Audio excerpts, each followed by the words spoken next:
Dear students, Mary's physics ക്ലാസ്സിലേക്ക് ഏവർക്കും സ്വാഗതം. കഴിഞ്ഞ ക്ലാസ്സിൽ ഇലക്ട്രോ മാഗ്നറ്റിക് ഇൻഡക്ഷൻ എന്താണ് എന്ന് നമ്മൾ പഠിച്ചായിരുന്നു. ഒരു കണ്ടക്ടറുമായി ലിങ്ക് ചെയ്തിരിക്കുന്ന മാഗ്നറ്റിക് ഫ്ലക്സിന് ചേഞ്ച് വന്നാൽ ആ കണ്ടക്ടറിൽ ഒരു ഇൻഡ്യൂസ്ഡ് കറന്റ് പ്രൊഡ്യൂസ് ചെയ്യും. അതാണ് ഇലക്ട്രോ മാഗ്നറ്റിക് ഇൻഡക്ഷൻ. കണ്ടക്ടറുമായി ലിങ്ക് ചെയ്ത് കിടക്കുന്ന മാഗ്നറ്റിക് ഫ്ലക്സിന് ചേഞ്ച് വരണമെങ്കിൽ ഒന്നുകിൽ കണ്ടക്ടർ മൂവ് ചെയ്യിക്കണം, അല്ലെങ്കിൽ കണ്ടക്ടറിന്റെ അടുത്ത് വെച്ചിരിക്കുന്ന മാഗ്നറ്റ് മൂവ് ചെയ്യിക്കണം. അങ്ങനെ കണ്ടക്ടറോ മാഗ്നറ്റോ മൂവ് ചെയ്യിച്ചുകൊണ്ട് ഇലക്ട്രിക് കറന്റ് പ്രൊഡ്യൂസ് ചെയ്യുന്ന ഒരു ഡിവൈസ് ആണ് ജനറേറ്റർ. ജനറേറ്റർ നിങ്ങൾ എല്ലാവരും കണ്ടിട്ടുണ്ടായിരിക്കും. ഈ ചാപ്റ്ററിന്റെ തുടക്കത്തിൽ പേജ് നമ്പർ 45 ഒരു ജനറേറ്ററിന്റെ പടം കാണിച്ചിട്ടുണ്ട്. ഒരു സ്കൂളില് യൂത്ത് ഫെസ്റ്റിവൽ നടക്കുന്നു. ടീച്ചർ ഒരു ജനറേറ്റർ ചൂണ്ടിക്കാണിച്ചുകൊണ്ട് ഒരു കുട്ടിയോട് പറയുകയാണ്, this machine supplies the electricity required for all stages Babu. എല്ലാ സ്റ്റേജിലേക്കും വേണ്ട ഇലക്ട്രിസിറ്റി സപ്ലൈ ചെയ്യുന്നത് ഈ മെഷീനാണ്. ആ കുട്ടി ഉടനെ ചോദിക്കുകയാണ്, how does it generate electricity? ഈ മെഷീൻ എങ്ങനെയാണ് ഇലക്ട്രിസിറ്റി ജനറേറ്റ് ചെയ്യുന്നത്? അതാണ് നമുക്കിനി പഠിക്കാനുള്ളത്. മാഗ്നറ്റോ കണ്ടക്ടറോ മൂവ് ചെയ്യിച്ചാൽ മാത്രമേ മാഗ്നറ്റിക് ഫ്ലക്സ് ചേഞ്ച് ചെയ്ത് അവിടെ ഇലക്ട്രിസിറ്റി പ്രൊഡ്യൂസ് ചെയ്യത്തുള്ളൂ. എക്സ്റ്റേണൽ ഏജന്റിനെ ഉപയോഗിച്ച് കണ്ടക്ടർ അല്ലെങ്കിൽ കോയില് മൂവ് ചെയ്യിക്കുകയോ അല്ലെങ്കിൽ മാഗ്നറ്റ് മൂവ് ചെയ്യിക്കുകയോ വേണം. ഒരു മോഷൻ അല്ലെങ്കിൽ ചലനം ഉണ്ടാവുക എന്ന് പറഞ്ഞാൽ അവിടുത്തെ എനർജി എന്ന് പറയുന്നത് മെക്കാനിക്കൽ എനർജിയാണ്. So mechanical energy electrical energy ആയിട്ട് ചേഞ്ച് ചെയ്യുകയാണ് ഒരു ജനറേറ്ററിൽ സംഭവിക്കുന്നത്. അതിൽ ഉപയോഗിക്കുന്ന ഫിനോമിനൻ ഇലക്ട്രോ മാഗ്നറ്റിക് ഇൻഡക്ഷൻ ആണ്. ജനറേറ്റർ എന്താണ് എന്ന് നിങ്ങളുടെ ടെക്സ്റ്റില് പേജ് നമ്പർ 50 ജനറേറ്റർ എന്ന ഹെഡിങ്ങിന്റെ തൊട്ട് മുകളിലായിട്ട് തന്നിട്ടുണ്ട്. Generator is a device that converts mechanical energy into electrical energy by making use of electromagnetic induction. അതിന്റെ തൊട്ട് മുകളിലായിട്ട് മെക്കാനിക്കൽ എനർജി എന്തായിട്ടാണ് മാറുന്നതെന്ന് ചോദിച്ചിട്ടുണ്ട്. അവിടെ എന്ത് എഴുതണം? ഇലക്ട്രിക്കൽ എനർജി എന്ന് എഴുതി വെക്കുക. ഒരു ജനറേറ്ററിന്റെ സ്ട്രക്ചർ ആണ് ഇവിടെ കാണിച്ചിരിക്കുന്നത്. ഇതുപോലൊരു സ്ട്രക്ചർ മോട്ടോർ പഠിച്ചപ്പോഴും നമ്മൾ വരച്ചതാണ്. ചെറിയൊരു ഡിഫറൻസ് ഉണ്ടെന്ന് മാത്രമേ ഉള്ളൂ. എന്നും എസും മാഗ്നറ്റിക് പോൾസ് ആണ്. ഒരു ജനറേറ്ററിന് വർക്ക് ചെയ്യാൻ ആവശ്യമായ മാഗ്നറ്റിക് ഫ്ലക്സ് ക്രിയേറ്റ് ചെയ്യുന്നത് ഒരു ഫീൽഡ് മാഗ്നറ്റ് ആണ്. ഫീൽഡ് മാഗ്നറ്റ് എന്നുള്ളതാണ് ജനറേറ്ററിന്റെ ഒന്നാമത്തെ പാർട്ട്.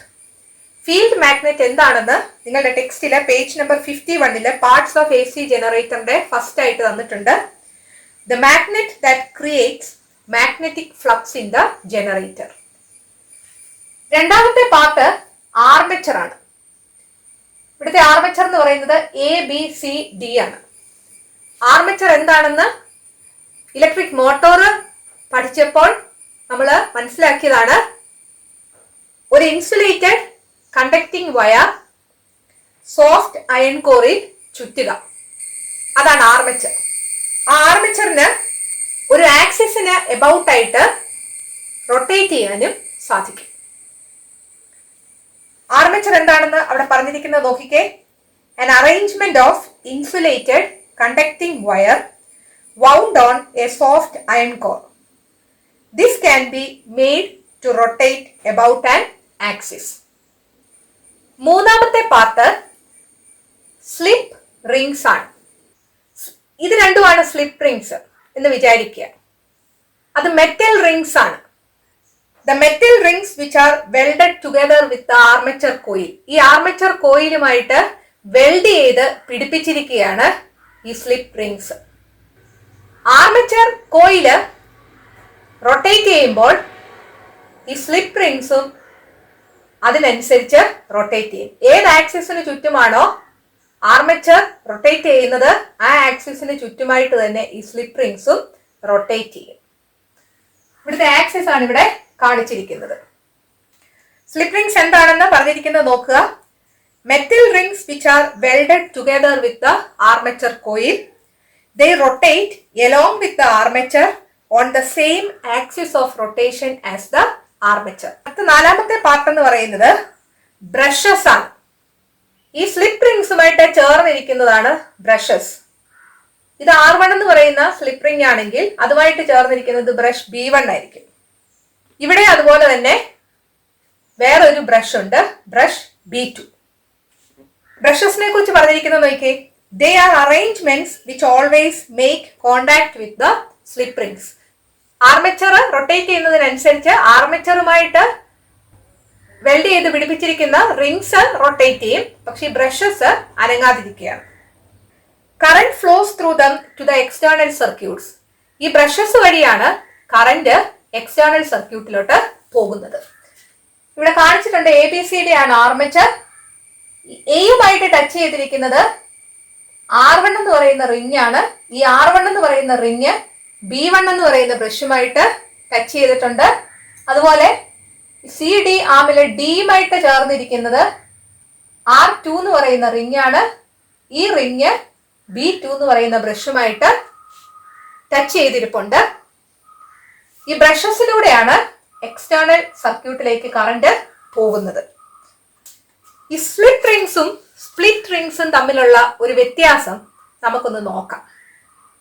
ഇത് ഇലക്ട്രിക് മോട്ടോറിൽ നമ്മൾ ഉപയോഗിച്ച സ്പ്ലിറ്റ് റിങ്സിന്റെ മോഡലാണ്. ഇത് റിംഗ് R1 ആണ്, ഇത് റിംഗ് R2 ആണെന്ന് വിചാരിക്കുക. ഇവിടെ ബ്രഷ് B1 ഉണ്ട്. ഇതാണ് ABCD. AB എന്ന് പറയുന്ന ആം അപ്വേർഡ് ഡയറക്ഷനിലേക്ക് തിരിയുന്നു. അപ്വേർഡ് ഡയറക്ഷനിൽ തിരിഞ്ഞു കഴിഞ്ഞ് ഒരു ഹാഫ് റൊട്ടേഷൻ ആയി കഴിയുമ്പോൾ ഇപ്പോൾ B1 ടച്ച് ചെയ്തിരിക്കുന്നത് R2 ആണ്. ആദ്യം R1 ആയിരുന്നു ടച്ച് ചെയ്തിരുന്നത്. ഹാഫ് റൊട്ടേഷൻ കഴിഞ്ഞപ്പോൾ B1 ടച്ച് ചെയ്തിരിക്കുന്നത് R2 ആണ്. വീണ്ടും അപ്വേർഡ് ഡയറക്ഷനിൽ ഈ CD എന്ന് പറയുന്ന പാർട്ട് തിരിയും. തിരിഞ്ഞു കഴിയുമ്പോൾ എന്ത് പറ്റും? R1 എന്ന് പറയുന്ന റിങ് B1 ടച്ച് ചെയ്യും. അതായത് അപ്വേർഡ് ഡയറക്ഷനിലോട്ട് മൂവ് ചെയ്യുന്ന ആം ഇരിക്കുന്ന റിംഗ് ആയിരിക്കും എപ്പോഴും B1 ടച്ച് ചെയ്യുന്നത്. അതുപോലെ ഡൗൺവേർഡ് ഡയറക്ഷനിലേക്ക് പോകുന്ന ആം ഇരിക്കുന്ന റിങ്ങുമായിട്ടായിരിക്കും B2 എപ്പോഴും ടച്ച് ചെയ്യുന്നത്. അതാണ് സ്പ്ലിറ്റ് റിങ്സ് ആണെങ്കിൽ സംഭവിക്കുന്നത്. ഇവിടെ സ്ലിപ്പ് റിങ്സ് ആണ്. സ്ലിപ്പ് റിങ്സിന്റെ പ്രത്യേകത നിങ്ങളൊന്ന് മനസ്സിലാക്കണം. ഇതാണ് R1 എന്ന് വിചാരിക്കുക. ABCD എന്നാണ് ആർമേച്ചർ. ഇത് AB എന്ന് കാണിക്കാനാണ് ഞാൻ റെഡ് ടേപ്പ് ഒട്ടിച്ചിരിക്കുന്നത്. ഇതാണ് R1, ഇതാണ് R2. ഇവിടെ ബ്രഷ് B1 R1 ടച്ച് ചെയ്ത് ഇരിപ്പുണ്ട്. ഇത് റിങ് R2 ആണ്. ബ്രഷ് B2 ആണ് കണക്ട് ചെയ്തിരിക്കുന്നത്. എത്ര തവണ റൊട്ടേറ്റ് ചെയ്താലും R2 B2 എന്ന് പറയുന്ന ബ്രഷിനെ ടച്ച് ചെയ്തായിരിക്കും. കണ്ടോ? അതായത് ബ്രഷിലൂടെ അത് നിരങ്ങി നീങ്ങുക ചെയ്യുന്നത്, സ്ലിപ്പ് ചെയ്ത് പോകുക ചെയ്യുന്നത്. അതുകൊണ്ടാണ് ഈ റിങ്സിന് സ്ലിപ്പ് റിങ്സ് എന്ന പേര് പറയുന്നത്. എത്ര റൊട്ടേഷൻസ് നടത്തിയാലും ഈ R2 B2 ടച്ച് ചെയ്തിരിക്കും. അതുപോലെ R1 B1 ടച്ച് ചെയ്തിരിക്കും. അതാണ് ഈ സ്ലിപ്പ് റിങ്സിന്റെ പ്രത്യേകത. എന്ന് പറയുന്ന ആമുമായി ടച്ച് ചെയ്തിരിക്കുന്ന റിംഗ് ഏതാണ്? R1 ആണ്. R1 B1 ടച്ച് ചെയ്തിരിക്കുന്നത്. എപ്പോഴും അങ്ങനെയാണ് ഇരിക്കുന്നത്. D എന്ന് പറയുന്ന ആം R2 ടച്ച് ചെയ്തിരിക്കുന്നത്. R2 എപ്പോഴും ആരുമായിട്ട് ടച്ച് ചെയ്തിരിക്കും? B2 ടച്ച് ചെയ്തിരിക്കും. ഈ കാര്യം ഒന്ന് ഓർത്ത് വെക്കുക. ഒരു കണ്ടക്ടർ മാഗ്നറ്റിക് ഫീൽഡിലൂടെ മൂവ് ചെയ്യിക്കുമ്പോൾ അവിടെ മാഗ്നറ്റിക് ഫ്ലക്സിന് ചേഞ്ച് ഉണ്ടായി ഇൻഡ്യൂസ്ഡ് കറന്റ് ഉണ്ടാകും എന്നാണ് നമ്മൾ പറഞ്ഞത്. കണ്ടക്ടർ ഫീൽഡിന് പെർപെൻഡിക്കുലർ ആയിട്ട് മൂവ് ചെയ്യിച്ചാലായിരിക്കും ഇൻഡ്യൂസ്ഡ് കറന്റ് മാക്സിമം ഉണ്ടാകുന്നത്. നമ്മൾ കഴിഞ്ഞ ക്ലാസ്സിൽ പറഞ്ഞായിരുന്നു. Direction of motion of the conductor ഏതാണെന്നറിയാൻ ഡയറക്ഷൻ ഓഫ് ഫോഴ്സ് ഏതാണെന്നറിയണം. കാരണം ഫോഴ്സ് എങ്ങോട്ടാണോ കൊടുക്കുന്നത് ആ ഡയറക്ഷനിലായിരിക്കുമല്ലോ ആ കണ്ടക്ടർ അല്ലെങ്കിൽ ആ കോയിൽ മൂവ് ചെയ്യുക. ഇതൊരു ആർമേച്ചർ ആണെന്ന് വിചാരിക്കുക. ഇതെനിക്കിങ്ങനെ റൊട്ടേറ്റ് ചെയ്യണം. റൊട്ടേറ്റ് ചെയ്യണമെങ്കിൽ ഇത് എ ബി എന്ന് പറയുന്ന ആം ആണെങ്കിൽ ക്ലോക്ക് വൈസ് ഡയറക്ഷനിലാണ് എനിക്ക് റൊട്ടേറ്റ് ചെയ്യേണ്ടതെങ്കിൽ ഏത് ഡയറക്ഷനിൽ ഞാൻ ഫോഴ്സ് അപ്ലൈ ചെയ്യണം? ഈ ആം എ ബിയിൽ അപ്വേർഡ് ഡയറക്ഷനിൽ ഫോഴ്സ് അപ്ലൈ ചെയ്യണം. ആ ഫോഴ്സ് ഏത് രീതിയിലായിരിക്കണം? ഈ പ്ലെയിനിന് പെർപെൻഡിക്കുലർ ആയിരിക്കണം. ഈ പ്ലെയിനിന് പെർപെൻഡിക്കുലർ ആയിട്ട് അപ്വേർഡ് ഡയറക്ഷനിൽ ഫോഴ്സ് അപ്ലൈ ചെയ്താൽ മാത്രമേ ഈ ആം തിരിയത്തുള്ളൂ. ഇവിടുത്തെ ഡയറക്ഷൻ ഓഫ് മോഷൻ എന്ന് പറഞ്ഞാൽ എന്താണ്? ഈ പ്ലെയിനിന് പെർപെൻഡിക്കുലർ ആയിട്ട് അപ്വേർഡ് ഡയറക്ഷനിൽ ഇങ്ങനെ തിരിയുകയാണെങ്കിൽ ഇവിടം താഴോട്ടാണ് പോകുന്നത്. ഇവിടുത്തെ ഫോഴ്സ് ഏത് രീതിയിലായിരിക്കണം? ഇവിടം താഴോട്ട് പോകണമെങ്കിൽ ഈ പ്ലെയിനിന് പെർപെൻഡിക്കുലർ ആയിരിക്കണം, ഡൗൺവേർഡ് ഡയറക്ഷനിലും ആയിരിക്കണം. എന്നാൽ മാത്രമേ ഇത് തിരിയത്തുള്ളൂ. അപ്പോൾ ഡയറക്ഷൻ ഓഫ് മോഷൻ ഏതാണ് എന്ന് മനസ്സിലാക്കാൻ എന്ത് ചെയ്താൽ മതി? ഏത് ഡയറക്ഷനിലാണ് ഫോഴ്സ് അപ്ലൈ ചെയ്യുന്നത് നോക്കുക. ഫോഴ്സ് ഏത് ഡയറക്ഷനിലാണ് അപ്ലൈ ചെയ്യേണ്ടത്? ആ പ്ലെയിനിന് പെർപെൻഡിക്കുലർ ആയിട്ട് ഫോഴ്സ് അപ്ലൈ ചെയ്യണം. അത് ഓർത്തിരിക്കണം. ഈ രീതിയിലാണ് ആർമേച്ചറിന്റെ ആദ്യത്തെ പൊസിഷൻ എങ്കിൽ എ ബി എന്ന് പറയുന്ന ആമിൽ നമ്മൾ കൊടുക്കേണ്ട ഫോഴ്സ് എന്ന് പറയുന്നത് ഈ പ്ലെയിനിന് പെർപെൻഡിക്കുലർ ആയിരിക്കണം. സോ അപ്വേർഡ് ഡയറക്ഷനിലാണ് ഫോഴ്സ്. അങ്ങനെ ഇത് തിരിഞ്ഞ് ഈ ഒരു പൊസിഷനിലായി കഴിയുമ്പോൾ ഇവിടുത്തെ ഡയറക്ഷൻ ഓഫ് മോഷൻ എന്തായിരിക്കും? ഈ പ്ലെയിനിന് പെർപെൻഡിക്കുലർ ആയിരിക്കും. ഈ രീതിയിലായിരിക്കും ഡയറക്ഷൻ ഓഫ് മോഷൻ. ഇങ്ങനെ തിരിഞ്ഞു കഴിയുമ്പോഴോ ഇതിരിക്കുന്ന പ്ലെയിൻ ഏതാണോ അതിന് പെർപെൻഡിക്കുലർ ആയിട്ടായിരിക്കും ഡയറക്ഷൻ ഓഫ് മോഷൻ, അതായത് ഡൗൺവേർഡ് ഡയറക്ഷനിലായിരിക്കും. ഇങ്ങനെ തിരിഞ്ഞു. ഈ പൊസിഷനിൽ ഇരിക്കുമ്പോൾ ഡയറക്ഷൻ ഓഫ് മോഷൻ ഇനി എങ്ങോട്ടാണ്? ഈ പ്ലെയിനിന് പെർപെൻഡിക്കുലർ. അപ്പോൾ ഇത് നിങ്ങൾ മനസ്സിലാക്കിയാലേ നമുക്ക് ഈ എക്സ്പ്ലനേഷൻ പിടികിട്ടത്തുള്ളൂ. ഡയറക്ഷൻ ഓഫ് മോഷൻ എങ്ങോട്ടാണ് എന്നറിയാൻ എന്ത് ചെയ്താൽ മതി? ആ ആർമേച്ചർ ഇരിക്കുന്ന പ്ലെയിൻ ഏതാണോ ആ പ്ലെയിനിന് പെർപെൻഡിക്കുലർ ആണ് ഡയറക്ഷൻ ഓഫ് മോഷൻ. അത് ഓർത്ത് വെക്കുക. ഇനി നമുക്ക് ഈ എക്സ്പ്ലനേഷൻ നോക്കാം. എ ബി സി ഡി എന്ന് പറയുന്നതാണ് ആർമേച്ചർ കോയിൽ. കോയില് ക്ലോക്ക് വൈസ് ഡയറക്ഷനിൽ റൊട്ടേറ്റ് ചെയ്യിക്കുക. ഓരോ ആമിലൂടെയും ഇൻഡ്യൂസ്ഡ് കറന്റ് ഏത് ഡയറക്ഷനിലാണ് പോകുന്നതെന്നാണ് കണ്ടുപിടിക്കേണ്ടത്. ഇൻഡ്യൂസ്ഡ് കറന്റിന്റെ ഡയറക്ഷൻ കണ്ടുപിടിക്കാൻ വേണ്ടി Fleming's right hand rule apply ചെയ്താൽ മതി. Fleming's right hand rule apply ചെയ്യണമെങ്കിൽ ഡയറക്ഷൻ ഓഫ് മാഗ്നറ്റിക് ഫീൽഡും അറിയണം, direction of motion of the കണ്ടക്ടറും അറിയണം. ഡയറക്ഷൻ ഓഫ് മാഗ്നറ്റിക് ഫീൽഡ് എന്ന് പറയുന്നത് നോർത്തിൽ നിന്ന് സൗത്തിലേക്കാണ്. ഈ ആർമേച്ചർ കോയില് വെച്ചിരിക്കുന്നത് രണ്ട് പോൾസിന്റെ ഇടയ്ക്കാണ്. നോർത്തിൽ നിന്ന് സൗത്തിലേക്ക് എന്ന് പറയുമ്പോൾ ഈ ഡയറക്ഷനിലാണ് മാഗ്നറ്റിക് ഫീൽഡ്. ഇവിടുത്തെ ഡയറക്ഷൻ ഓഫ് മോഷൻ എന്ന് പറയുന്നത് ഈ ആർമേച്ചർ ഇരിക്കുന്ന പ്ലെയിനിന് പെർപെൻഡിക്കുലർ ആയിരിക്കും. ക്ലോക്ക് വൈസ് തിരിക്കേണ്ടതുകൊണ്ട് അപ്വേർഡ് ഡയറക്ഷനിലായിരിക്കും. അപ്പോൾ ഇങ്ങോട്ടായിരിക്കും ഡയറക്ഷൻ ഓഫ് ഫോഴ്സ്. നമുക്ക് ഫ്ലെമിങ്സ് റൂൾ ഒന്ന് അപ്ലൈ ചെയ്ത് നോക്കാം. അപ്വേർഡ് ഡയറക്ഷനില് തമ്പ് വെക്കുക, മാഗ്നറ്റിക് ഫീൽഡ് നോർത്തിൽ നിന്ന് സൗത്തിലേക്ക് വെക്കുക. ഇൻഡ്യൂസ്ഡ് കറന്റിന്റെ ഡയറക്ഷൻ ഇവിടുന്ന് ഇങ്ങോട്ടാണ്. അതായത് ഇങ്ങനെയല്ലേ നമ്മൾ ആർമേച്ചർ കോയിൽ വെച്ചത്? ഈ ഡയറക്ഷനിലായിരിക്കും ഇൻഡ്യൂസ്ഡ് കറന്റ്, അതായത് എയിൽ നിന്ന് ബിയിലോട്ടായിരിക്കും. സോ എയിൽ നിന്ന് ബിയിലോട്ടായിരിക്കും കറന്റ് ഫ്ലോ ചെയ്യുന്നത്. ഇനി പോർഷൻ സി ഡി നോക്കുക, ഈ ആം നോക്കുക. ക്ലോക്ക് വൈസ് ഡയറക്ഷനിലല്ലേ തിരിക്കുന്നത്? ഇങ്ങനെ ആണ് തിരിയുന്നത്. അതായത് സി ഡി എന്ന് പറയുന്ന ആം എങ്ങോട്ടാ പോയത്? താഴോട്ടാ പോയത്. ഈ വശം താഴോട്ട് പോകണമെങ്കിൽ ഇവിടുത്തെ ഡയറക്ഷൻ ഓഫ് മോഷൻ എന്ന് പറയുന്നത് ഈ ആർമേച്ചർ ഇരിക്കുന്ന പ്ലെയിനിന് പെർപെൻഡിക്കുലർ ആയിരിക്കും, താഴോട്ടും ആയിരിക്കും. അപ്പോൾ ആർമേച്ചർ ഇരിക്കുന്ന പ്ലെയിനിന് പെർപെൻഡിക്കുലർ ആയിട്ട് താഴോട്ടാണ് ഡയറക്ഷൻ ഓഫ് മോഷൻ. അപ്പോൾ നമ്മുടെ തമ്പ് നമ്മൾ പിടിക്കേണ്ടത് താഴോട്ട് പിടിക്കണം. ഫോർ ഫിംഗർ മാഗ്നറ്റിക് ഫീൽഡിന്റെ ഡയറക്ഷനിൽ പിടിക്കണം. സെൻട്രൽ ഫിംഗർ അല്ലെങ്കിൽ മിഡിൽ ഫിംഗർ എങ്ങോട്ടാ വന്നത്? സിയിൽ നിന്ന് ഡിയിലോട്ട്. From C to D. So ഇവിടുത്തെ കറന്റിന്റെ ഡയറക്ഷൻ എന്ന് പറയുന്നത് എ ബി സി ഡി എന്നായിരിക്കും. A B C D. D എന്ന് പറയുന്ന എൻഡ് R2 എന്ന് പറയുന്ന റിങ്ങുമായിട്ടാണ് കണക്ട് ചെയ്തിരിക്കുന്നത്.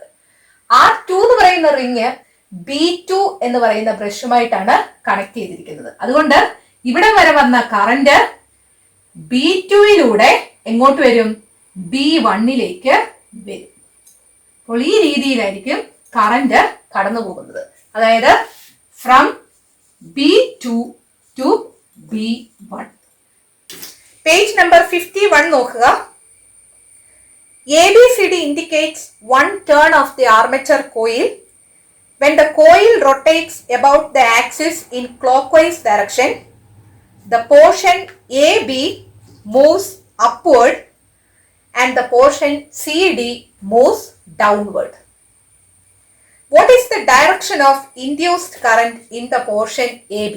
AB എന്ന് പറയുന്ന പോർഷനിലെ ഇൻഡ്യൂസ്ഡ് കറന്റിന്റെ ഡയറക്ഷൻ ഏതായിരുന്നു? മാഗ്നറ്റിക് ഫീൽഡിന്റെ ഡയറക്ഷൻ ഇങ്ങോട്ടാണ്. തമ്പിന്റെ ഡയറക്ഷൻ ഈ ആർമച്ചർ ഇരിക്കുന്ന പ്ലെയിനിന് പെർപെൻഡിക്കുലർ ആയിട്ടാണ്, ക്ലോക്ക് വൈസിലേക്ക് തിരിയുന്നത് കൊണ്ട് അപ്വേർഡ് ഡയറക്ഷനിലാണ്. ഇൻഡ്യൂസ്ഡ് കറന്റിന്റെ ഡയറക്ഷൻ ഇങ്ങോട്ടാണ്, അതായത് എയിൽ നിന്ന് ബിയിലോട്ട്. So from A to B എന്ന് നിങ്ങൾ മാർക്ക് ചെയ്യുക. രണ്ടാമത്തെ ക്വസ്റ്റ്യൻ നോക്കുക. What is the direction of induced current in the portion C D? C D എന്ന് പറയുന്ന ഭാഗത്തെ ഇൻഡ്യൂസ്ഡ് കറന്റിന്റെ ഡയറക്ഷൻ എന്താണ്? ക്ലോക്ക് വൈസ് ഡയറക്ഷനിൽ തിരിക്കുമ്പോൾ സി ഡി എന്ന് പറയുന്ന പാർട്ട് താഴോട്ടാണ് പോകുന്നത്. ഇവിടുത്തെ ഡയറക്ഷൻ ഓഫ് മോഷൻ എന്ന് പറയുന്നത് ആർമച്ചർ ഇരിക്കുന്ന പ്ലെയിനിന് പെർപെൻഡിക്കുലർ ആയിട്ട് താഴോട്ടായിരിക്കണം. തമ്പ് താഴോട്ട് പിടിക്കുക. ഫീൽഡ് നോർത്തിൽ നിന്ന് സൗത്തിലേക്ക് പിടിക്കുക. ഇൻഡ്യൂസ്ഡ് കറന്റ് ഈ ഡയറക്ഷനിലാണ്, അതായത് സിയിൽ നിന്ന് ഡിയിലേക്ക്. സോ അവിടെ നിങ്ങൾക്ക് എഴുതി വെക്കാം from C to D.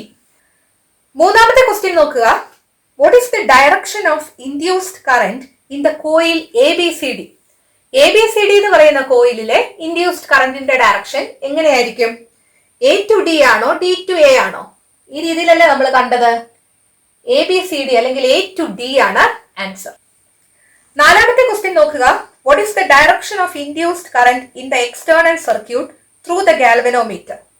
External സർക്യൂട്ടിൽ ഇൻഡ്യൂസ്ഡ് കറന്റിന്റെ ഡയറക്ഷൻ ഏത് രീതിയിലായിരിക്കും? അത് നമ്മൾ കണ്ടായിരുന്നു. എ ടു ഡി അല്ലേ? ഇപ്പൊ ഡിയിലായി ഇപ്പൊ അവസാനം കറന്റ് വന്ന് നിൽക്കുന്നത്. ഡി ഏത് റിങ്ങുമായിട്ടാണ് കണക്ട് ചെയ്തിരിക്കുന്നത്? R2. R2 ഏത് ബ്രഷുമായിട്ടാണ് ടച്ച് ചെയ്തിരിക്കുന്നത്? B2. അപ്പോൾ B2വിൽ നിന്ന് B1ലേക്കായിരിക്കും കറന്റിന്റെ direction. From B2 to B1 എന്ന് എഴുതുക. സോ ഈ പറഞ്ഞ ഈ കേസില് മാഗ്നറ്റിക് ഫീൽഡിന്റെ ഡയറക്ഷന് പെർപെൻഡിക്കുലർ ആയിട്ടാണ് ഡയറക്ഷൻ ഓഫ് മോഷൻ. അതായത് മാഗ്നറ്റിക് ഫീൽഡിന്റെ ഡയറക്ഷൻ നോർത്തിൽ നിന്ന് സൗത്തിലേക്ക്, ഡയറക്ഷൻ ഓഫ് മോഷൻ എന്ന് പറയുന്നത് ആർമച്ചർ ഇരിക്കുന്ന പ്ലെയിനിന് പെർപെൻഡിക്കുലർ ആയിട്ട് മുകളിലോട്ടാണ്, എ ബി എന്ന് പറയുന്ന ആമില്. സോ ഇവര് തമ്മിൽ നോക്കിയേ പെർപെൻഡിക്കുലർ ആണ്. ഈ രണ്ട് ഡയറക്ഷൻസും പെർപെൻഡിക്കുലർ ആണെങ്കിൽ അവിടെ ഉണ്ടാകുന്ന ഇൻഡ്യൂസ്ഡ് കറന്റ് മാക്സിമം ആയിരിക്കും എന്നാണ് നമ്മൾ പറഞ്ഞത്. അതാണ് അടുത്ത ലൈനിൽ പറഞ്ഞിരിക്കുന്നത്. At this time the parts of the armature AB and CD will be moving in a direction perpendicular to the direction of the magnetic field. Magnetic ഫീൽഡിന്റെ ഡയറക്ഷന് പെർപെൻഡിക്കുലർ ആയിട്ടായിരിക്കും എ ബി എന്ന് പറയുന്ന ആമും സി ഡി എന്ന് പറയുന്ന ആമും move ചെയ്യുന്നത്. അപ്പൊ നമ്മൾ പറഞ്ഞു നിർത്തിയത് ഈ പൊസിഷനിൽ ആർമേച്ചർ ഇരിക്കുമ്പോഴുള്ള ഇൻഡ്യൂസ്ഡ് കറന്റിന്റെ ഡയറക്ഷനാണ്. അടുത്തത്, ഈ കോയില് ഇത്രയും തിരിഞ്ഞു എന്ന് വിചാരിക്കുക. എത്ര ഡിഗ്രിയാ തിരിഞ്ഞത്? 90 ഡിഗ്രി. ഇവിടെ നമുക്ക് ഫ്ലെമിങ്സ് റൈറ്റ് ഹാൻഡ് റൂൾ ഒന്ന് അപ്ലൈ ചെയ്ത് നോക്കാം. അങ്ങനെ അപ്ലൈ ചെയ്യണമെങ്കിൽ ഡയറക്ഷൻ ഓഫ് മാഗ്നറ്റിക് ഫീൽഡ് അറിയണം, ഡയറക്ഷൻ ഓഫ് മോഷനും അറിയണം. ഡയറക്ഷൻ ഓഫ് മാഗ്നറ്റിക് ഫീൽഡിന് മാറ്റമൊന്നുമില്ല, നോർത്തിൽ നിന്ന് സൗത്തിലേക്കാണ്, ഈ ഡയറക്ഷനിലാണ്. ഡയറക്ഷൻ ഓഫ് ഫോഴ്സ് അറിയാൻ എന്ത് ചെയ്താൽ മതി?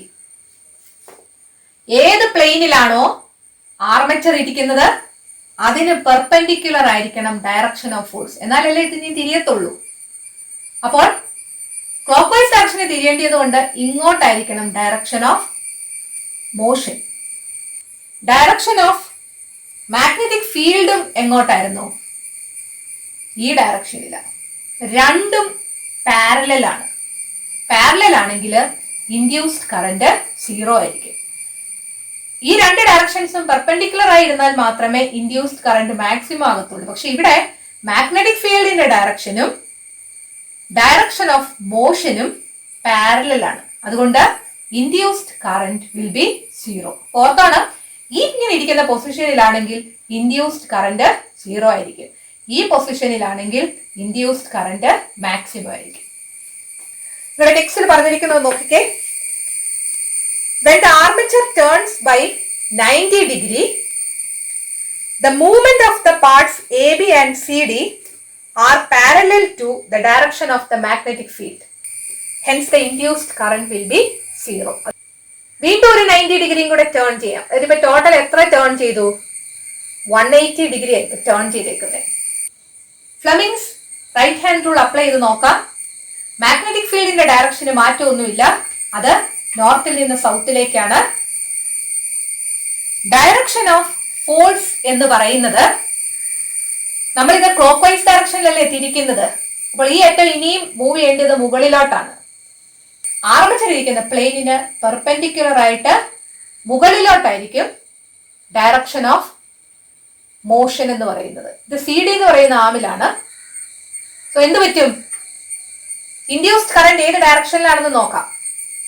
തമ്പ് മുകളിലോട്ട് പിടിക്കുക, 4 ഫിംഗർ ഫീൽഡിന്റെ ഡയറക്ഷനിൽ പിടിക്കുക. ഇൻഡ്യൂസ്ഡ് കറന്റ് ഈ ഡയറക്ഷനിലായിരിക്കും. എങ്ങോട്ടാ ഇൻഡ്യൂസ്ഡ് കറന്റ് പോയത്? ഡിയിൽ നിന്ന് സിയിലോട്ട്. സോ അടുത്ത കേസിൽ, അതായത് 180 ഡിഗ്രി തിരിച്ചു കഴിഞ്ഞപ്പോൾ കറന്റ് ഡിയിൽ നിന്ന് സിയിലോട്ടാണ് ഒരു ആമില് പോകുന്നത്. ഇനി ഈ ആമി നമുക്ക് നോക്കാം. ഇവിടുത്തെ ഡയറക്ഷൻ ഓഫ് മോഷൻ എന്ന് പറഞ്ഞാൽ ഈ അറ്റത്ത് നിൽക്കുന്നത് താഴോട്ടല്ലേ പോകുന്നേ. അപ്പൊ ഡൗൺവേർഡ് ഡയറക്ഷനില് ഈ ആർമേച്ചർ ഇരിക്കുന്ന പ്ലെയിനിന് പെർപെൻഡിക്കുലർ ആയിട്ടായിരിക്കും. അത് തമ്പ് താഴോട്ട് പോയിന്റ് ചെയ്യണം. 4 ഫിംഗർ നോർത്തിൽ നിന്ന് സൗത്തിലേക്ക് പോയിന്റ് ചെയ്യുക. ഇൻഡ്യൂസ്ഡ് കറന്റ് ഈ ഡയറക്ഷനിൽ വരും. കണ്ടോ? അതായത് ബിയിൽ നിന്ന് എയിലേക്ക്.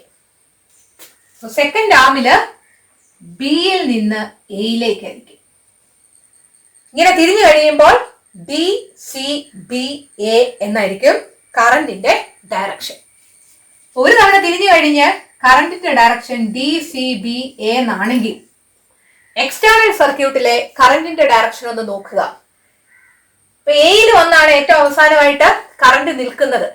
എയുമായിട്ട് ഏത് റിംഗ് ആണ് കണക്ട് ചെയ്തിരിക്കുന്നത്? R1 എന്ന് പറയുന്ന റിംഗ് ആണ്. R1 എന്ന് പറയുന്ന റിംഗ് ഏത് ബ്രഷുമായിട്ടാണ് കണക്ട് ചെയ്തിരിക്കുന്നത്? B1 എന്ന് പറയുന്ന ബ്രഷുമായിട്ടാണ്. സോ B1ൽ നിന്ന് എങ്ങോട്ടാ ഒഴുകുന്നത്? B2വിലേക്ക് ഒഴുകും. സോ കറന്റിന്റെ ഡയറക്ഷൻ ഒരു ഹാഫ് റൊട്ടേഷൻ കഴിഞ്ഞപ്പോൾ ചേഞ്ച് ചെയ്തു. ആദ്യത്തെ പൊസിഷനില് B2വിൽ നിന്ന് B1ലേക്കാണ് കറന്റ് ഫ്ലോ ചെയ്തതെങ്കിൽ ഒരു ഹാഫ് റൊട്ടേഷൻ കഴിഞ്ഞപ്പോൾ കറന്റ് B1ൽ നിന്ന് B2വിലേക്കാണ് ഫ്ലോ ചെയ്തത്. ഇത് ഗാൽവനോമീറ്റർ ആണ്. ഈ ഗാൽവനോമീറ്ററിൽ എന്തായിരിക്കും കാണിക്കുന്നത്? കറന്റ് ആദ്യത്തെ പൊസിഷനില് ഒരു വശത്തേക്ക് ഡിഫ്ലക്ഷൻ കാണിക്കും. ഒരു ഹാഫ് റൊട്ടേഷൻ കംപ്ലീറ്റ് ചെയ്ത് കഴിയുമ്പോൾ നീഡില് ഇപ്പുറത്തെ വശത്തോട്ട് ഡിഫ്ലക്ട് ചെയ്യും. നീഡില് രണ്ടു വശത്തോട്ടും ഡിഫ്ലക്ഷൻ കാണിക്കും. രണ്ടു വശത്തോട്ടും ഡിഫ്ലക്ഷൻ കാണിക്കുന്നു, അല്ലെങ്കിൽ രണ്ടു വശത്തോട്ടും ഡയറക്ഷൻ കാണിക്കുന്നെങ്കിൽ അത് ഏത് കറണ്ട് ആയിരിക്കും? AC കറണ്ട് ആയിരിക്കും. നമ്മൾ കഴിഞ്ഞ ക്ലാസ്സിൽ പഠിച്ചായിരുന്നു AC കറന്റും DC കറന്റും എന്താണെന്ന്. രണ്ട് ഡയറക്ഷൻസ് ഉള്ള കറന്റിന് നമ്മൾ AC കറന്റ് എന്നാണ് പറയുന്നത്. അതുകൊണ്ടാണ് ഈ ജനറേറ്ററിന് AC ജനറേറ്റർ എന്ന് പറഞ്ഞിരിക്കുന്നത്. ഇവിടെയുള്ള ക്വസ്റ്റ്യൻസ് നമുക്ക് നോക്കാം. What will be the positions of AB and CD when the armature completes 180 degree or 1/2 rotation? അതായത് ആർമേച്ചർ 180 ഡിഗ്രി തിരിഞ്ഞു കഴിയുമ്പോൾ എ ബിയുടെയും സി ഡിയുടെയും പൊസിഷൻ എന്തായിരിക്കും? എന്താ പൊസിഷൻ? ഇപ്പോൾ സൗത്ത് പോളുമായിട്ട് അടുത്ത് വരുന്നത് ആരാണ്? ഈ എ ബി ആണ്. നോർത്ത് പോളുമായിട്ട് അടുത്ത് വരുന്നത് സി ഡി ആണ്. അവിടെ നിങ്ങൾക്ക് എഴുതി വെക്കാം, A B near the south Paul and C D near the north Paul. അടുത്ത ക്വസ്റ്റ്യൻസ് നോക്കുക. ഈ പൊസിഷനിൽ what is the direction of movement of A B? A B ഈ പാർട്ടല്ലേ, ഇത് ക്ലോക്ക് വൈസ് ഡയറക്ഷനിലല്ലേ തിരിയാൻ പോകുന്നത്. ഡയറക്ഷൻ ഓഫ് മൂവ്മെന്റ് എന്ന് പറയുന്നത് എങ്ങോട്ടായിരിക്കും? ഡൗൺവേർഡ് ഡയറക്ഷനിലായിരിക്കും. സോ ഡൗൺവേർഡ് എന്നുള്ളതാണ് ആൻസർ. രണ്ടാമത്തെ ക്വസ്റ്റ്യൻ നോക്കുക. What is the direction of movement of C D? C D ഏത് ഡയറക്ഷനിലായിരിക്കും? ഇത് ക്ലോക്ക് വൈസ് ഡയറക്ഷനിലോട്ടാണ് മൂവ് ചെയ്യാൻ പോകുന്നത്. അങ്ങനെയെങ്കിൽ ഇവിടുത്തെ ഡയറക്ഷൻ ഓഫ് മോഷൻ എന്ന് പറയുന്നത് അപ്വേർഡ് ഡയറക്ഷൻ. സോ അപ്വേർഡ് എന്നുള്ളതായിരിക്കും അവിടുത്തെ ആൻസർ. സോ സി ഡി എന്ന് പറയുന്ന പാർട്ട് അപ്വേർഡ് ഡയറക്ഷനിലായിരിക്കും മൂവ് ചെയ്യുന്നത്. എ ബി എന്ന് പറയുന്ന പാർട്ട് ഡൗൺവേർഡ് ഡയറക്ഷനിലായിരിക്കും മൂവ് ചെയ്യുന്നത്. What is the direction of current in the armature? ആർമേച്ചറിലൂടെയുള്ള കറന്റ് ഏത് ഡയറക്ഷനിലായിരിക്കും? ഈ സി ഡി എന്ന് പറയുന്ന പാർട്ട് അപ്വേർഡ് ഡയറക്ഷനിലാണെങ്കിൽ ഈ രീതിയിൽ വരും അല്ലെ. അതായത് ഇവിടെ നിന്ന് ഇങ്ങോട്ടായിരിക്കും കറന്റ് പോകുന്നത്. ഇത് ഡി സി ബി എ എന്നായിരിക്കും കറന്റ് പോകുന്നത്. നമ്മൾ ഇവിടെ എഴുതിയായിരുന്നു D C B A. So അവിടുത്തെ answer from D to A എന്ന് എഴുതുക. അടുത്ത question, what is the direction of current through the external circuit? ഡിയിൽ നിന്ന് എയിലേക്കാണ് കറന്റ് പോകുന്നതെങ്കിൽ എക്സ്റ്റേണൽ സർക്യൂട്ടിലെ കറന്റ് ഏത് ഡയറക്ഷനിലായിരിക്കും? അതറിയാൻ എന്ത് ചെയ്താൽ മതി? ഡി ടു എയിലാണ്. ഇപ്പോൾ എയിലാണ് കറന്റ് നിൽക്കുന്നത്. എയുമായിട്ട് കണക്ട് ചെയ്തിരിക്കുന്ന റിംഗ് ഏതാണ്? R1 ആണ്. R1മായി ടച്ച് ചെയ്തിരിക്കുന്ന ബ്രഷ് ഏതാണ്? B1 ആണ്. സോ B1ൽ നിന്ന് B2ലേക്കായിരിക്കും കറന്റ് കടന്നു പോകുന്നത്. ഫ്രം B1 ടു B2 എന്ന് എഴുതുക. നിങ്ങളുടെ നെക്സ്റ്റ് പറഞ്ഞിരിക്കുന്നു നോക്കിക്കേ. The direction of current reverses during every half rotation of the armature and that the magnitude of current is increasing and decreasing. കറന്റിന്റെ ഡയറക്ഷൻ ഓരോ ഹാഫ് റൊട്ടേഷനിലും ചേഞ്ച് ചെയ്തു. ഈ പൊസിഷനിൽ ഇരുന്നപ്പോൾ കറന്റിന്റെ ഡയറക്ഷൻ B2വിൽ നിന്ന് B1ലേക്കാണെങ്കിൽ ഹാഫ് റൊട്ടേഷൻ നടത്തി കഴിഞ്ഞപ്പോൾ കറന്റിന്റെ ഡയറക്ഷൻ B1ൽ നിന്ന് B2ലേക്ക് മാറി. So the direction of current changes during every half rotation. അതുപോലെ ഈ പൊസിഷനിൽ ഇരുന്നപ്പോൾ ഡയറക്ഷൻ ഓഫ് മോഷനും ഡയറക്ഷൻ ഓഫ് മാഗ്നറ്റിക് ഫീൽഡും പെർപെൻഡിക്കുലർ ആയതുകൊണ്ട് ഇൻഡ്യൂസ്ഡ് കറന്റ് മാക്സിമം ആയിരുന്നു. മാക്സിമത്തിൽ നിന്ന് 90 ഡിഗ്രി ആയപ്പോഴത്തേക്ക് എന്ത് പറ്റി? ഡയറക്ഷൻ ഓഫ് മോഷനും ഡയറക്ഷൻ ഓഫ് മാഗ്നറ്റിക് ഫീൽഡും പാരലൽ ആയി പോയതുകൊണ്ട് ഇൻഡ്യൂസ്ഡ് കറന്റ് 0 ആയി. അതായത് കൂടിയിരുന്നിടത്ത് നിന്ന് കുറഞ്ഞു. മാഗ്നിറ്റ്യൂഡ് ഓഫ് കറന്റ് ഡിക്രീസ് ചെയ്തു. ഇനി ഹാഫ് റൊട്ടേഷൻ കംപ്ലീറ്റ് ചെയ്ത് കഴിയുമ്പോഴോ 0യിൽ ഇരുന്ന കറന്റ് കൂടി. ഈ പൊസിഷനിൽ ഡയറക്ഷൻ ഓഫ് മോഷനും ഡയറക്ഷൻ ഓഫ് മാഗ്നറ്റിക് ഫീൽഡും പെർപെൻഡിക്കുലർ ആണ്. ഇൻഡ്യൂസ്ഡ് കറന്റ് മാക്സിമം ആയി. അതായത് ഈ പൊസിഷനിൽ ഇൻഡ്യൂസ്ഡ് കറന്റ് കൂടി, പിന്നെ കുറഞ്ഞു അല്ലെ, 0 ആയി, പിന്നെ വീണ്ടും മാക്സിമം ആയി. അതായത് ഓരോ ഹാഫ് റൊട്ടേഷനിലും കറന്റ് കുറയുകയും കൂടുകയും ചെയ്യും. So the magnitude of current increases and decreases during every half rotation. Also, the direction of current changes during every half rotation. നമ്മുടെ ഗാൽവനോമീറ്ററിന്റെ നീഡിൽ ഏത് രീതിയിലായിരിക്കും ഡിഫ്ലക്ട് ചെയ്യുന്നതെന്ന് പറയാമോ? അതായത് ഈ പൊസിഷനിൽ ഇരിക്കുമ്പോൾ നീഡില് ഈ അറ്റത്തായിരിക്കും, ഇങ്ങോട്ട് വരുമ്പോൾ നീഡില് 0 കാണിക്കും. ഇപ്പുറത്തോട്ട് വരുമ്പോൾ നീഡിൽ ഇപ്പുറത്തെ വശത്തോട്ട് ഡിഫ്ലക്ഷൻ കാണിക്കും. അതായത് ഇവിടുന്ന് ഇങ്ങനെ ആയിരിക്കും ഡിഫ്ലക്ഷൻ കാണിക്കുന്നത്. രണ്ട് സൈഡിലേക്കും ഡിഫ്ലക്ഷൻ കാണിക്കും. So the direction of current reverses during every half rotation of the armature, and that the magnitude of current is increasing and decreasing. Such a generator which generates alternating current is an AC generator. അടുത്തത് നമുക്ക് പഠിക്കാനുള്ളത് the various stages of rotation of an armature coil while completing one rotation in a magnetic field. അതായത് ഒരു magnetic ഫീൽഡില് armature rotate ചെയ്യുമ്പോൾ ഓരോ angle of റൊട്ടേഷനിലും അവിടെ ഉണ്ടാകുന്ന current എന്തായിരിക്കും, അതൊരു ഗ്രാഫിക്കൽ രൂപത്തിൽ വരയ്ക്കുക എന്നുള്ളതാണ് അടുത്തത് പഠിക്കാനുള്ളത്. നിങ്ങൾ ഒരു കാര്യം ഓർത്താണ്, ഈ പൊസിഷനിൽ ഇരിക്കുമ്പോൾ കറന്റിന്റെ ഡയറക്ഷൻ ABCD എന്നായിരുന്നു. എക്സ്റ്റേണൽ സർക്യൂട്ടിൽ B2 നിന്ന് B1 ഈ പൊസിഷനിൽ ഇരിക്കുമ്പോൾ കറന്റിൻ 0 ആയിരിക്കും. ഈ പൊസിഷനിൽ ഇരിക്കുമ്പോൾ കറന്റിന്റെ ഡയറക്ഷൻ DCBA എന്നാണ്. എക്സ്റ്റേണൽ സർക്യൂട്ടിലെ കറന്റ് എന്ന് പറയുന്നത് B1 നിന്ന് B2 ഇത് റിവേഴ്സ് ചെയ്തു. തിരിച്ച് ഈ പൊസിഷനിലായിരിക്കുമ്പോൾ കറന്റിന്റെ ഡയറക്ഷൻ വീണ്ടും 0 ആകും. ഈ 4 സ്റ്റേജസും ഓർത്തിരിക്കുക. ഇത് വെച്ച് വേണം നമുക്ക് ഗ്രാഫ് വരയ്ക്കാൻ. ആർമേച്ചർ കോയിലിന്റെ ഡിഫറെന്റ് സ്റ്റേജസ് ഓഫ് റൊട്ടേഷൻ ആണ് ഇവിടെ കാണിച്ചിരിക്കുന്നത്. ഓരോ സ്റ്റേജിലും ഇൻഡ്യൂസ്ഡ് കറന്റ് അതുപോലെ തന്നെ ഇൻഡ്യൂസ്ഡ് EMF മാക്സിമം ആണോ 0 ആകുവാണോ എന്ന് നമുക്കൊന്ന് മനസ്സിലാക്കാം. അതിനനുസരിച്ച് ഇൻഡ്യൂസ്ഡ് EMFഉം ഡിഗ്രി എത്രയാണോ തിരിക്കുന്നത് അതും തമ്മിലുള്ള ഒരു ഗ്രാഫ് വരയ്ക്കുകയും ചെയ്യാം. അപ്പോൾ ഇവിടെ ആദ്യത്തെ പൊസിഷൻ കാണിച്ചിരിക്കുന്നത് ഈ പൊസിഷനാണ്. ഡയറക്ഷൻ ഓഫ് മാഗ്നറ്റിക് ഫീൽഡും ഡയറക്ഷൻ ഓഫ് ഫോഴ്സും ഒരേ ഡയറക്ഷനിലാണ്, പാരലൽ ആണ്. അതുകൊണ്ട് ഇൻഡ്യൂസ്ഡ് കറന്റ് 0 ആയിരിക്കും. സോ ആദ്യത്തെ കേസിൽ ഇൻഡ്യൂസ്ഡ് കറന്റ് 0 ആയിരിക്കും. ഇൻഡ്യൂസ്ഡ് കറന്റ് 0 ആണെങ്കിൽ ഇൻഡ്യൂസ്ഡ് EMFഉം 0 ആയിരിക്കും. 0 ഡിഗ്രി റൊട്ടേഷനിൽ ഇൻഡ്യൂസ്ഡ് EMF എന്ന് പറയുന്നത് 0 ആയിരിക്കും. EMFന്റെ ആക്സിസ് Y ആക്സിസ് ആണ്. 0 ആയതുകൊണ്ടാണ് നമ്മൾ ഇവിടെ പോയിന്റ് പ്ലോട്ട് ചെയ്തിരിക്കുന്നത്. അടുത്തത് ക്ലോക്ക് വൈസ് ഡയറക്ഷനിൽ 90 ഡിഗ്രി തിരിച്ചു. ഇങ്ങനെ വരുമ്പോൾ കറന്റിന്റെ ഡയറക്ഷൻ നോക്കുക. ഡയറക്ഷൻ ഓഫ് മോഷൻ മുകളിലോട്ടായിരിക്കും. ഫീൽഡിന്റെ ഡയറക്ഷൻ നോർത്തിൽ നിന്ന് സൗത്തിലേക്കായിരിക്കും. ഇൻഡ്യൂസ്ഡ് കറന്റ് എന്ന് പറയുന്നത് ഇങ്ങോട്ടായിരിക്കും. അതായത് ABCD എന്നായിരിക്കും. ടെക്സ്റ്റില് ഈ ഡയറക്ഷൻ കാണിച്ചിരിക്കുന്നതില് തെറ്റുണ്ട്.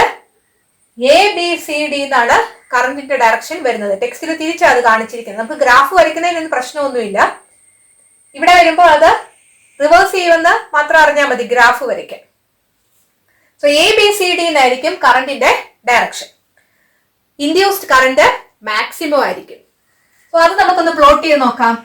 90 ഡിഗ്രി തിരിക്കുമ്പോൾ ഇൻഡ്യൂസ്ഡ് കറന്റ് മാക്സിമം ആയിരിക്കും. നമ്മൾ ഈ ഒരു ഹൈറ്റിലാണ് മാക്സിമം ഇൻഡ്യൂസ്ഡ് കറന്റ് എടുക്കുന്നതെങ്കിൽ ആ ഇൻഡ്യൂസ്ഡ് കറന്റ് മാക്സിമം ആയിട്ടുള്ള പോയിന്റില് നമ്മൾ 90 ഡിഗ്രിയിൽ പ്ലോട്ട് ചെയ്യുക. പോയിന്റ് ഇവിടെ മാർക്ക് ചെയ്തു. ഇത് ഈക്വി ഡിസ്റ്റന്റ് ആയിരിക്കണം ഓരോ ആംഗിളും. പിന്നെ അതുപോലെ മാക്സിമം ആയിരിക്കുമ്പോൾ നമ്മൾ ഈ എടുക്കുന്ന ഹൈറ്റ് തന്നെ ആയിരിക്കണം റിവേഴ്സ് ചെയ്യുമ്പോഴും മാക്സിമം ആയിരിക്കുമ്പോൾ എടുക്കുന്നത്. നിങ്ങൾക്ക് ഇത് വരയ്ക്കാനുള്ള എളുപ്പത്തിലാണ് ഈ ഡോട്ടഡ് ലൈൻ ടെക്സ്റ്റിൽ വരച്ചത് കാണിച്ചേക്കുന്നത്. അല്ലെങ്കിൽ ഡോട്ടഡ് ലൈൻ ഒന്നും വേണ്ട, വെറുതെ നമ്മൾ അതിന്റെ ഷേപ്പ് വരച്ചാൽ മതി. പക്ഷെ അത് കറക്റ്റ് ആകണമെങ്കിൽ 90 ഡിഗ്രിയിൽ തന്നെ മാക്സിമം ആയിട്ട് നിൽക്കണം.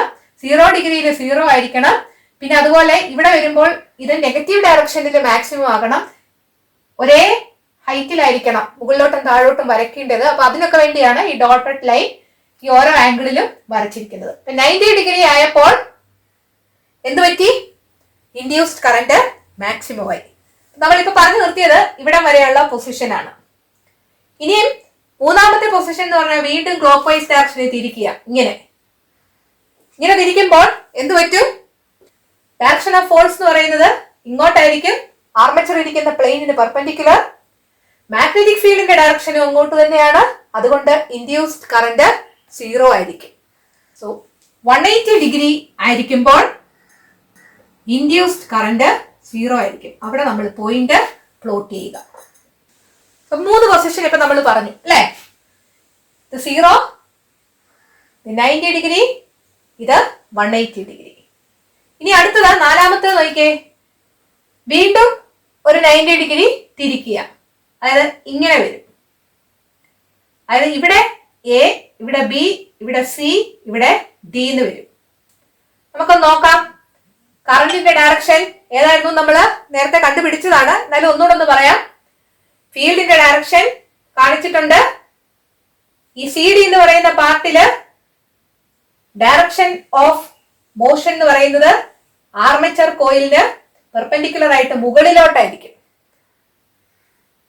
ഇൻഡ്യൂസ്ഡ് കറന്റ് എന്ന് പറയുന്നത് ഇങ്ങോട്ടായിരിക്കും. അതായത് ഡി ടു സി ആയിരിക്കും ഇവിടത്തെ കറന്റ്. ഇപ്പൊ ഡി സി ബി എ എന്നായിരിക്കും കറന്റിന്റെ direction. D C B A. ഇവിടെ ടെക്സ്റ്റിലെ ഈ ഡയറക്ഷനും തിരിച്ചാ കൊടുത്തിരിക്കുന്നത്. ഇത് തമ്മില് കറന്റിന്റെ ഡയറക്ഷൻ ടെക്സ്റ്റിൽ കൊടുത്തിരിക്കുന്നത് തിരിഞ്ഞു പോയിട്ടുണ്ട്. ഇങ്ങനെയാണ് വരുന്നത്. ഡി സി ബി എ എന്നാണ് കറന്റിന്റെ ഡയറക്ഷൻ എങ്കിൽ എക്സ്റ്റേണൽ സർക്യൂട്ടില് B1 നിന്ന് B2 കറന്റ് പാസ് ചെയ്യുന്നത്. ആദ്യം B2 നിന്ന് B1 പോയത്. അതുകൊണ്ട് എന്ത് പറ്റി? ഇൻഡ്യൂസ്ഡ് കറന്റ് മാക്സിമം ആയിരിക്കും, പക്ഷെ ഓപ്പോസിറ്റ് ഡയറക്ഷനിലായിരിക്കും. So current reverses. 270 ഡിഗ്രിയില് കറന്റ് റിവേഴ്സ് ചെയ്തു. അതായത് ഈ പൊസിഷനിലായിരിക്കും. ഈ അടുത്ത അതേ ഹൈറ്റ് തന്നെ താഴോട്ട് എടുക്കുക. ഇനി അടുത്ത പൊസിഷൻ നോക്കിക്കേ. 360 ഡിഗ്രി ആക്കുക. അതായത് ഫുൾ റൊട്ടേഷൻ ആയി. ആദ്യം ഇരുന്നത് ഈ പൊസിഷൻ 90 ഡിഗ്രി ഇങ്ങനെ വന്നു. അടുത്ത കേസിൽ ഇതുപോലെയായി. അത് കഴിഞ്ഞപ്പോൾ ഇങ്ങനെ തിരിഞ്ഞു. ഇനി അടുത്തത് വീണ്ടും ക്ലോക്ക് വൈസ് ഡയറക്ഷൻ ഇങ്ങനെയാകും. ഫോഴ്സിന്റെ ഡയറക്ഷൻ എന്ന് പറയുന്നത് ഇങ്ങോട്ടായിരിക്കും, ആർമേച്ചർ ഇരിക്കുന്ന പ്ലെയിനിന് പെർപെൻഡിക്കുലർ. മാഗ്നറ്റിക് ഫീൽഡിന്റെ ഡയറക്ഷനും അങ്ങോട്ട് തന്നെ ആയിരിക്കും. അതുകൊണ്ട് ഇവിടുത്തെ ഇൻഡ്യൂസ്ഡ് കറന്റ് എന്ന് പറയുന്നത് 0 ആയിരിക്കും. സോ ലാസ്റ്റ് കേസിൽ അല്ലെങ്കിൽ 360 ഡിഗ്രി തിരിഞ്ഞു കഴിയുമ്പോൾ ഇൻഡ്യൂസ്ഡ് കറന്റ് 0 ആയിരിക്കും. അതുപോലെ ഇൻഡ്യൂസ്ഡ് EMF 0 ആയിരിക്കും. സോ ഈ ഗ്രാഫ് ഒന്നുകൂടെ നോക്കുക. ഈക്വിഡിസ്റ്റന്റ് ആയിട്ട് നിങ്ങൾ പോയിന്റ്സ് മാർക്ക് ചെയ്യുക. 0 degree, 90 degree, 180 degree, 270 degree, 360 degree. 0 ഡിഗ്രിയിലാണ് റൊട്ടേഷൻ എങ്കിൽ ഇൻഡ്യൂസ്ഡ് EMF 0 ആയിരിക്കും. അതായത് ഈ പൊസിഷൻ 90 ഡിഗ്രിയിലാണ് റൊട്ടേഷൻ എങ്കിൽ ഇൻഡ്യൂസ്ഡ് EMF മാക്സിമം ആയിരിക്കും. 180 ഡിഗ്രിയിലാണ് റൊട്ടേഷൻ എങ്കിൽ ഇൻഡ്യൂസ്ഡ് EMF വീണ്ടും 0 ആയിരിക്കും. 270 ഡിഗ്രിയിലാണ് റൊട്ടേഷൻ എങ്കിൽ ഇൻഡ്യൂസ്ഡ് EMF മാക്സിമം ആയിരിക്കും, ഓപ്പോസിറ്റ് ഡയറക്ഷനിലായിരിക്കും. 360 ഡിഗ്രിയിലാണ് റൊട്ടേഷൻ എങ്കിൽ ഇൻഡ്യൂസ്ഡ് EMF 0 ആയിരിക്കും. ഈ പോയിന്റ്സ് എല്ലാം കൂടെ ചേർത്ത് നമുക്ക് ഗ്രാഫ് ഒന്ന് വരയ്ക്കാം.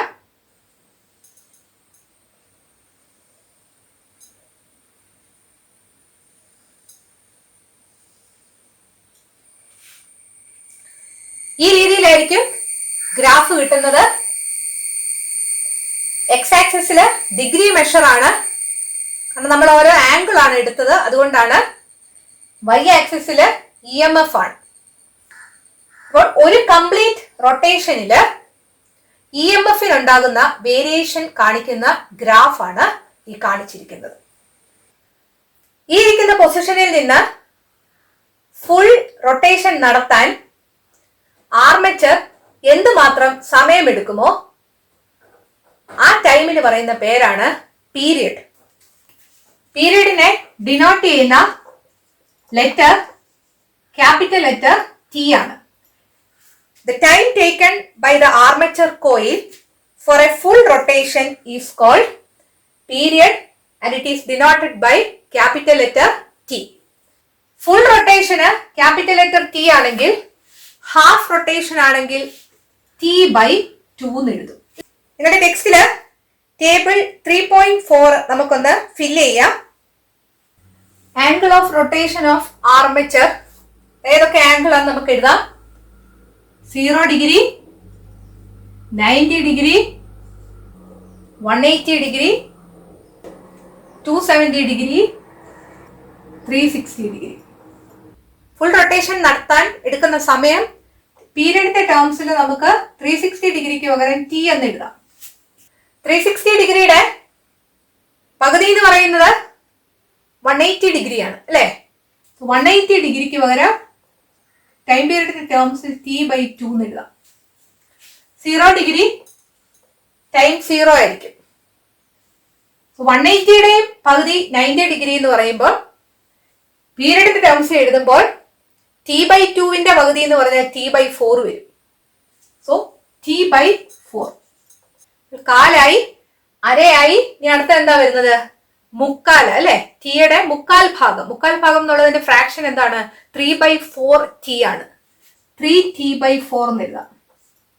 പീരിയഡിന്റെ ടേംസില് 0, T/4, T/2, 3T/4, ഏറ്റവും അവസാനം T.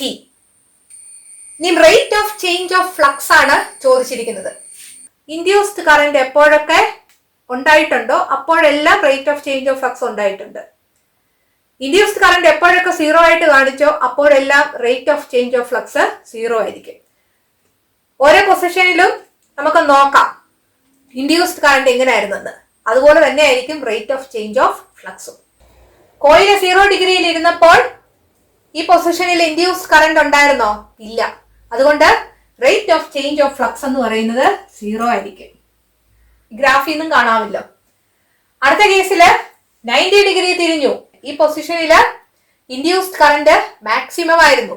അതുകൊണ്ട് rate of change of flux എന്ന് പറയുന്നത് മാക്സിമം ആയിരിക്കും. അടുത്ത കേസില് 180 ഡിഗ്രി തിരിച്ചു. ഈ പൊസിഷനില് ഇൻഡ്യൂസ്ഡ് കറന്റ് 0 ആയിരുന്നു. അതുകൊണ്ട് rate of change of flux 0 ആയിരിക്കും. 270 ഡിഗ്രി തിരിക്കുമ്പോഴോ ഈ പൊസിഷനില് ഇൻഡ്യൂസ്ഡ് കറന്റ് മാക്സിമം ആയിരുന്നു. പക്ഷെ അതിന്റെ ഡയറക്ഷൻ ചേഞ്ച് ചെയ്തായിരുന്നു. അതുകൊണ്ട് റേറ്റ് ഓഫ് ചേഞ്ച് ഓഫ് ഫ്ലക്സും മാക്സിമം ആയിരിക്കും. But maximum in opposite direction. So നമുക്ക് മാക്സിമം ഇൻ ഓപ്പോസിറ്റ് ഡയറക്ഷൻ എടുക്കാം. ഏറ്റവും അവസാനം 360 ഡിഗ്രി ആയപ്പോൾ ഈ പൊസിഷൻ ആയിരുന്നു. അതുകൊണ്ട് ഇൻഡ്യൂസ്ഡ് കറന്റ് 0 ആണ്. റേറ്റ് ഓഫ് ചേഞ്ച് ഓഫ് ഫ്ലക്സും 0 ആണ്.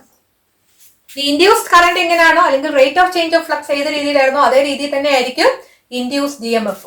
നമുക്ക് ഗ്രാഫിൽ നിന്നാണെങ്കിലും അതിന്റെ ആൻസേഴ്സ് എഴുതാം. Induced EMF in volts 0 degree ആയിരുന്നു റൊട്ടേഷൻ എങ്കിൽ ഇൻഡ്യൂസ്ഡ് EMF 0 ആണ്.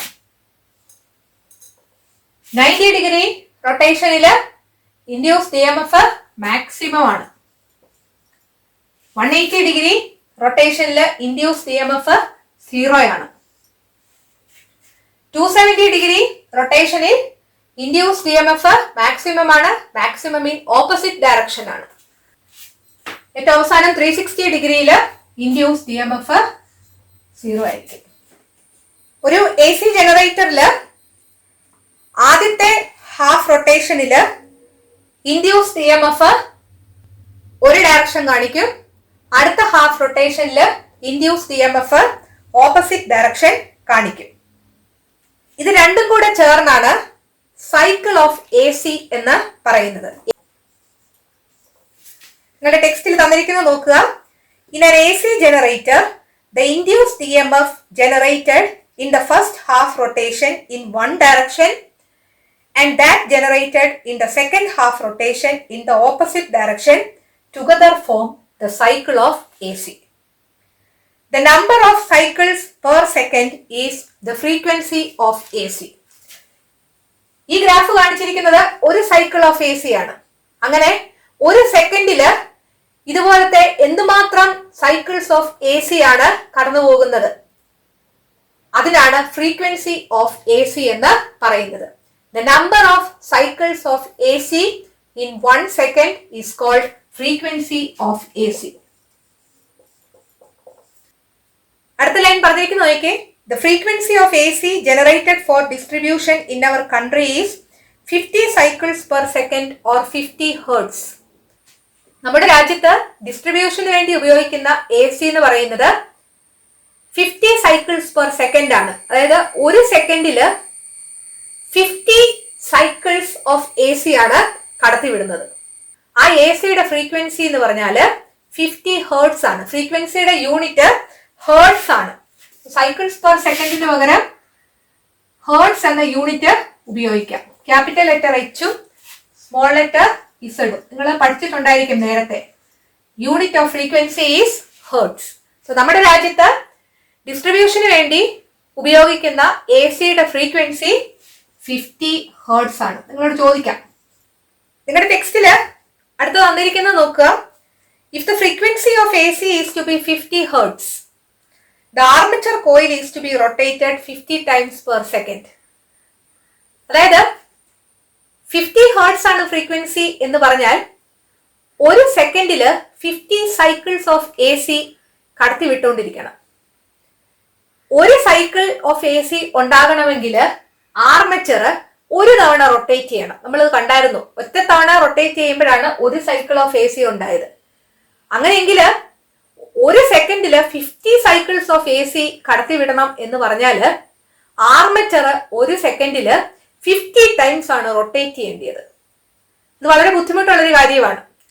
In order to overcome practical difficulties, the number of rotations is reduced by increasing the number of armature coils and the number of pole pieces of the field magnet in a generator. ഒരു armature കൂടുതൽ തവണ ഒരു സെക്കൻഡിൽ rotate ചെയ്യുന്നത് ബുദ്ധിമുട്ടായതുകൊണ്ട് ഒരു ജനറേറ്ററിൽ അതെങ്ങനെ overcome ചെയ്തിരിക്കുന്നു എന്നൊരു ക്വസ്റ്റ്യൻ നിങ്ങളോട് ചോദിക്കാം. അതിന്റെ ആൻസർ എന്താണ്? By increasing the number of armature coils and the number of pole pieces of the field magnet in a generator. Armature കോയിലിന്റെ എണ്ണം കൂട്ടിയും അതുപോലെ തന്നെ ഫീൽഡ് മാഗ്നറ്റിന്റെ പോൾ പീസസിന്റെ എണ്ണം കൂട്ടിയും number of rotations of the armature reduce ചെയ്യാം. അടുത്ത ചോദിച്ചിരിക്കുന്നത്, ഒരു 50 ഹെർട്സ് എ സി ഉപയോഗിക്കുകയാണെങ്കിൽ കറന്റിന്റെ ഡയറക്ഷൻ എത്ര തവണ ചേഞ്ച് ചെയ്യും? 50 ഹെർട്സ് എന്ന് പറഞ്ഞാൽ 50 സൈക്കിൾസ് പെർ സെക്കൻഡ്. ഒരു സൈക്കിൾ ഓഫ് എ സിയില് കറന്റിന്റെ ഡയറക്ഷൻ എത്ര തവണ ചേഞ്ച് ചെയ്തു? 2 തവണ ചേഞ്ച് ചെയ്തു അല്ലെ? അങ്ങനെയാണെങ്കിൽ 50 സൈക്കിൾസ് ഉണ്ടെങ്കിൽ കറന്റിന്റെ ഡയറക്ഷൻ എത്ര തവണ ചേഞ്ച് ചെയ്യും? 100 ടൈംസ് ചേഞ്ച് ചെയ്യും. അതാണ് നിങ്ങളുടെ ക്വസ്റ്റ്യൻ അടുത്ത് ചോദിച്ചിരിക്കുന്നത്. When 50 hertz AC is used, how many times will the direction of current change in the circuit? 50 cycles of AC യിൽ 100 ടൈംസ് ആയിരിക്കും കറന്റിന്റെ ഡയറക്ഷൻ ചേഞ്ച് ചെയ്യുക. ആർമേച്ചർ റൊട്ടേറ്റ് ചെയ്യുമ്പോൾ ഇൻഡ്യൂസ്ഡ് കറന്റ് ഉണ്ടാകുന്നു. ആ ഇൻഡ്യൂസ്ഡ് കറന്റിനെ ഔട്ടർ സർക്യൂട്ടിലോട്ട് കൊണ്ടുവരുന്നത് ആരാണ്? സ്ലിപ്പ് റിംഗ്സും ബ്രഷസുമാണ്. ഈ സ്ലിപ്പ് റിംഗ്സ് ബ്രഷസുമായിട്ട് റബ് ചെയ്യുമ്പോൾ സ്പാർക്ക് ഉണ്ടാകാൻ സാധ്യതയുണ്ട്. അത് ഒഴിവാക്കാൻ വേണ്ടി ആർമേച്ചർ കോയിൽ റൊട്ടേറ്റ് ചെയ്യുന്നതിന് പകരം മാഗ്നറ്റ് ആണ് ജനറേറ്ററുകളിൽ റൊട്ടേറ്റ് ചെയ്യിക്കുന്നത്. Since the rubbing of slip rings on brushes produce sparks, it is the magnet that is made to rotate in A C generators. അതും ഒരു ക്വസ്റ്റ്യൻ ആയിട്ട് നിങ്ങളോട് ചോദിക്കാം. എന്തുകൊണ്ടാണ് എ സി ജനറേറ്ററുകളിൽ ആർമേച്ചർ കോയിൽ റൊട്ടേറ്റ് ചെയ്യുന്നതിന് പകരം മാഗ്നറ്റ്സ് റൊട്ടേറ്റ് ചെയ്യുന്നത്? എന്താണ് reason?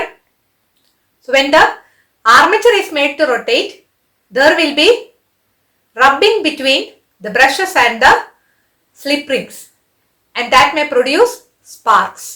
To avoid this, the magnet is made to rotate instead of the armature coil. അപ്പോൾ ഈ മാഗ്നറ്റ് റൊട്ടേറ്റ് ചെയ്യണം, അല്ലെങ്കിൽ ആർമേച്ചർ കോയിൽ റൊട്ടേറ്റ് ചെയ്യിക്കണം. ആർമേച്ചർ കോയിൽ അല്ല റൊട്ടേറ്റ് ചെയ്യിക്കുന്നത്, മാഗ്നറ്റ് ആണ് റൊട്ടേറ്റ് ചെയ്യിക്കുന്നത് നമ്മൾ പറഞ്ഞു. അത് എക്സ്റ്റേണലി ചെയ്യണം, എങ്കിൽ മാത്രമേ മാഗ്നറ്റിക് ഫ്ലക്സിന് ചേഞ്ച് ഉണ്ടായി കറന്റ് അവിടെ ഇൻഡ്യൂസ് ചെയ്യപ്പെടത്തുള്ളൂ. അങ്ങനെ ഈ മാഗ്നറ്റ്സിനെ റൊട്ടേറ്റ് ചെയ്യിക്കാൻ വേണ്ടി പെട്രോൾ എഞ്ചിനോ ഡീസൽ എഞ്ചിനോ ഉപയോഗിക്കാറുണ്ട്. Generators are operated using diesel or petrol engines and water in dams. അതുപോലെ ഡാമുകളിലെ വാട്ടർ ഉപയോഗിച്ചും ഈ മാഗ്നറ്റ്സ് റൊട്ടേറ്റ് ചെയ്യിക്കാറുണ്ട്. The other ways by which the mechanical energy can be made available for the working of a generator. അതായത് ഒരു ജനറേറ്ററിന്റെ വർക്കിങ്ങിന് വേണ്ടി വേറെ എന്തെങ്കിലും വഴികളുണ്ടോ? പെട്രോൾ എഞ്ചിനും ഡീസൽ എഞ്ചിനും ഉപയോഗിക്കാറുണ്ട്, അതുപോലെ വാട്ടർ ഇൻ ഡാംസ് ഉപയോഗിക്കാറുണ്ട് എന്ന് നമ്മൾ പറഞ്ഞു. ഇത് കൂടാതെ ന്യൂക്ലിയർ എനർജി ഉപയോഗിക്കാറുണ്ട്, അത് ഉപയോഗിച്ച് ഈ മാഗ്നറ്റ്സ് റൊട്ടേറ്റ് ചെയ്യിക്കാറുണ്ട്. വിൻഡ് എനർജി ഉപയോഗിക്കാറുണ്ട്, ജിയോ തെർമൽ എനർജി ഉപയോഗിക്കാറുണ്ട്. അപ്പൊ അങ്ങനെ പല രീതിയിൽ മാഗ്നറ്റ്സ് റൊട്ടേറ്റ് ചെയ്യിക്കാറുണ്ട്. Now write down in your science diary how the power for operating the generator which Babu saw near the stage was generated. Babu കണ്ട generator operate ചെയ്യാനുള്ള power എവിടുന്നാണ് കിട്ടുന്നതെന്നാണ് ചോദിച്ചിരിക്കുന്നത്. പെട്രോൾ അല്ലെങ്കിൽ ഡീസൽ എൻജിൻസ് ആണ് അതിന് ഉപയോഗിക്കുന്നത്. നമുക്ക് കറണ്ടിന്റെ ആവശ്യം കുറവാണെങ്കിൽ പെട്രോൾ എഞ്ചിനാണ് ഉപയോഗിക്കുന്നത്. കൂടുതൽ ആവശ്യം വരുന്നുണ്ടെങ്കിൽ ഡീസൽ എഞ്ചിനാണ് ഉപയോഗിക്കുന്നത്.